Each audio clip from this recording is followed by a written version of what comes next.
হোয়াটসঅ্যাপের মাধ্যমে ফ্যাটবয় প্যানেল নামের একটি ম্যালওয়্যার প্রায় 2.5 কোটি স্মার্টফোনে ছড়িয়ে পড়েছে বলে জানিয়েছে সাইবার নিরাপত্তা প্রতিষ্ঠান জিমপেরিয়াম।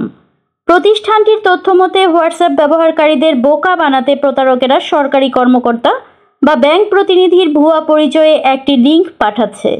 লিঙ্কটিকে ক্লিক করলে একটি এপিকে ফাইল ডাউনলোড হয়ে যায়, যার মাধ্যমে ফোনে ফ্যাটবয় প্যানেল নামের ম্যালওয়্যার প্রবেশ করে।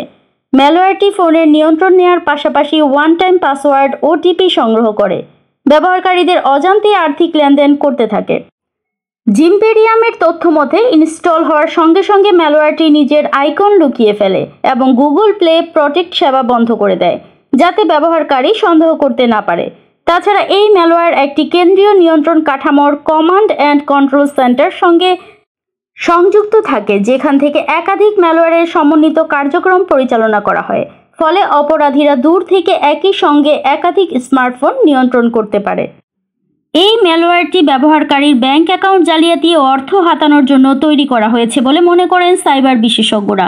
নাগরিক স্বার্থে ইতিমধ্যে সাইবার নিরাপত্তা বিশেষজ্ঞরা সতর্ক করেছেন যে ফ্যাটবয় প্যানেল আগের ম্যালওয়্যারের তুলনায় অনেক অত্যাধুনিক এবং বিপজ্জনক, কারণ এটি ভারতীয় ব্যাংকিং জালিয়াতির জন্য তৈরি।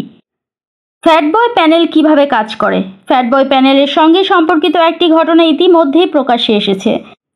সম্প্রতি ধারাশিবের 44 বছর বয়সী একজন দুগ্ধ ব্যবসায়ীর কাছে এক অপরিচিত ব্যক্তির কাছ থেকে একটি ফোন এসেছিলেন। ফোনের অপর প্রান্তে থাকা ওই ব্যক্তি নিজেকে ব্যাংক কর্মকর্তা বলে পরিচয় দিয়েছিলেন নিজেকে।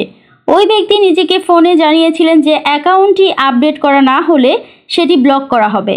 আতঙ্কিত ব্যক্তি হোয়াটসঅ্যাপের মাধ্যমে আসা একটি ব্যাংকিং অ্যাপ ইনস্টল করেন। ম্যালওয়্যার ইনস্টল করার কয়েক মিনিট পরে 25টি লেনদেন হয় ওই ব্যক্তির অ্যাকাউন্ট থেকে।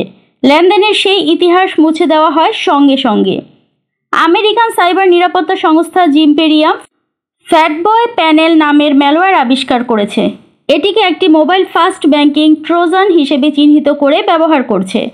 ফ্যাটবয় প্যানেল প্রায় 900টি ভুয়া অ্যাপের মধ্যে লুকিয়ে আছে বলে জানা গিয়েছে, যার বেশিরভাগ গুগল প্লে স্টোর ছাড়া ইনস্টল করা এপিকে ফাইলের মাধ্যমে ছড়িয়ে পড়েছে। একবার এপিকে ইনস্টল করা হয়ে গেলে ম্যালওয়্যারটি তার লোগো আইকনটি সরিয়ে ফেলে বা নিজে থেকে অদৃশ্য হয়ে যায়। ফ্যাটবয় প্যানেল গুগল প্লে প্রোটেক্টকে অকার্যকরী করে দেয়। এসএমএস বা মোবাইলে আসা মেসেজগুলি পড়তে পারে ফ্যাটবয় প্যানেল। গ্রাহকের মোবাইলে আসা ওটিপি ওয়ান টাইম পাসওয়ার্ড পড়তে পারে। ফলে সাইবার আক্রমণকারীরা দ্বি ফ্যাক্টর প্রমাণীকরণ বাইপাস করতে এবং নাগরিকদের ব্যাংক অ্যাকাউন্ট থেকে অর্থ স্থানান্তর করতে পারে। কেন এটি এত বিপজ্জনক? ফ্যাটবয় প্যানেল একসঙ্গে একাধিক ম্যালওয়্যারের পরিচালনা করতে পারে। এটি এপিকে ফাইলকে বন্ধ করা কঠিন করে তোলে। জিমপেরিয়ামের প্রধান বিজ্ঞানী নিকোলাস চিয়ারভিগ্লিও জানান, নতুন ম্যালওয়্যারটি ইতিমধ্যেই 25 মিলিয়নেরও বেশি ডিভাইস থেকে ডেটা সংগ্রহ করেছে। 1.5 লক্ষেরও বেশি চুরি হওয়া বার্তা পড়তে পারে। এটি ক্রমাগত ছড়িয়ে পড়েছে ও শনাক্ত করা কঠিন করে তুলেছে। ফ্যাটবয় প্যানেল কিভাবে রক্ষা করবেন? সাইড লোড, অপরিচিত লিঙ্ক, অ্যাপ ব্যবহার করবেন না। শুধুমাত্র গুগল প্লে স্টোর থেকে অ্যাপ ডাউনলোড করুন।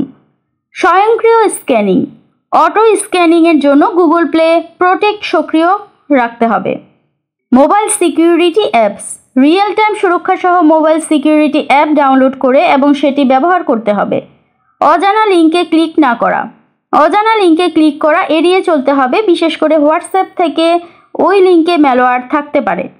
অ্যাপের অনুমতিগুলি পর্যালোচনা করতে হবে। কোনো অ্যাপকে ডিভাইসে অনুমতিগুলি দেওয়ার আগে সাবধানে পর্যালোচনা করে কাজ করতে হবে। প্রয়োজন না হলে এসএমএস বা কলের জন্য অ্যাক্সেস না দেওয়াই ভালো।